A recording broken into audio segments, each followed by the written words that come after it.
Salam, salam sejahtera, salam sehat untuk kita semua yang diberkati oleh Tuhan Yesus Kristus, Juru Selamat dunia. Sebelum kita mendengarkan oleh firman Tuhan, marilah kita berdoa. Kami bersyukur kepadamu Allah Bapa atas hari yang baru yang Tuhan berikan kepada kami, sehingga kami beribadah. Dan saat ini kami mau disapa oleh kebenaran firman-Mu. Berfirmanlah Tuhan, karena kami sudah siap untuk mendengarkannya. Amin. Puji Tuhan, firman Allah yang menyapa kehidupan kita pada hari ini, yang menjadi renungan Jumat tanggal 27 November 2020, ayat harian dari HKBP, Yesaya pasal 26 ayat 8.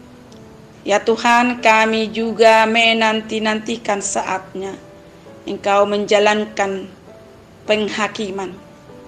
Kesukaan kami ialah menyambut nama-Mu dan mengingat Engkau. Demikianlah pembacaan firman Tuhan, yang menjadi tema Tuhan Hakim yang adil. Bapak, Ibu, saudara-saudara yang terkasih di dalam nama Yesus Kristus, pernahkah kita mendengarkan tentang hari penghakiman? Itu adalah hari di mana orang harus mempertanggungjawabkan kepada Tuhan. Kita harus bertanggung jawab atas semua yang telah kita kerjakan selama di dunia ini. Allah itu adil, artinya tidak ada yang lebih adil daripada Allah. Pada hari penghakiman itu, Allah akan hadir sebagai hakim yang agung. Hakim yang agung itu akan menilai setiap kelakuan, setiap perbuatan kita, dan ada hukuman bagi perbuatan-perbuatan bagi orang yang melakukan dosa dan kesalahan. Penghakiman sangat adil, tetapi sayang tidak semua orang percaya, sehingga ada orang yang menolak untuk percaya tentang hari penghakiman itu. Lalu mereka mengatakan pada orang lain dan juga pada dirinya sendiri bahwa tidak ada hari penghakiman. Semua akan terjadi seperti biasa-biasa saja. Lalu orang-orang itu sengaja mengabaikan kenyataan adanya penghakiman Allah. Dengan begitu bebas dan sebebas-bebasnya berbuat sesuai apa yang mereka anggap baik dan mereka mau. Itu berarti mereka tidak percaya akan adanya penghakiman. Di sana ada pemisahan orang yang jahat dan yang baik, atau yang taat pada Tuhan akan menerima kehidupan yang kekal. Bapak, Ibu, saudara-saudaraku, penghakiman pasti ada. Lalu dari mana kita tahu adanya hari penghakiman? Mari kita lihat dalam nats ini yang mengatakan Engkau menjalankan penghakiman. Dari ayat ini jelaslah bahwa Allah telah menentukan suatu hari penghakiman. Yesus Kristus, anaknya yang telah mati di kayu salib, akan menjadi hakim. Hari penghakiman itu pasti tiba waktunya, dan pada hari itu orang tidak bisa mengelak dari kesalahannya. Di sana akan jelas orang yang tidak percaya akan diadili, karena mereka tidak percaya kepada Tuhan Yesus Kristus. Tidak ada juru selamat yang dapat menolong mereka.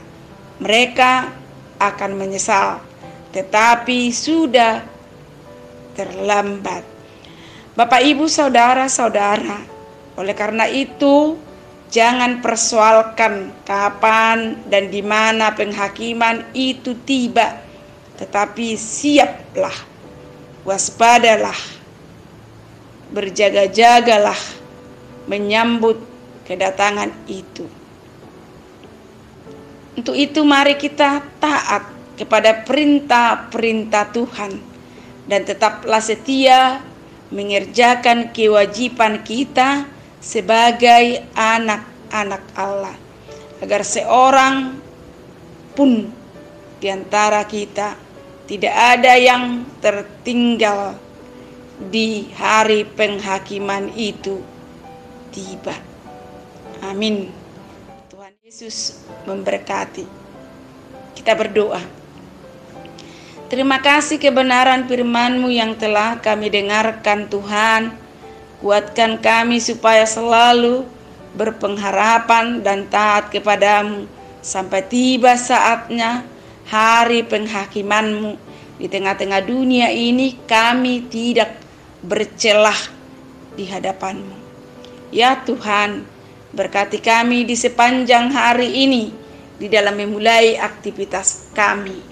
Dan bagi saudara-saudara kami yang sakit di rumah sakit dan juga di rumah, Tuhan, Engkaulah dokter di atas segala dokter yang punya kuasa. Biarlah uluran tangan-Mu menyembuhkan dan memulihkan dan memberikan kekuatan yang baru bagi saudara-saudara kami yang sakit. Di dalam nama Tuhan Yesus Kristus kami berdoa dan mengucap syukur. Amin. Anugerah Tuhan Yesus Kristus, kasih Allah Bapa dan persekutuan Roh Kudus kiranya menyertai kita sekalian. Amin. Aduh.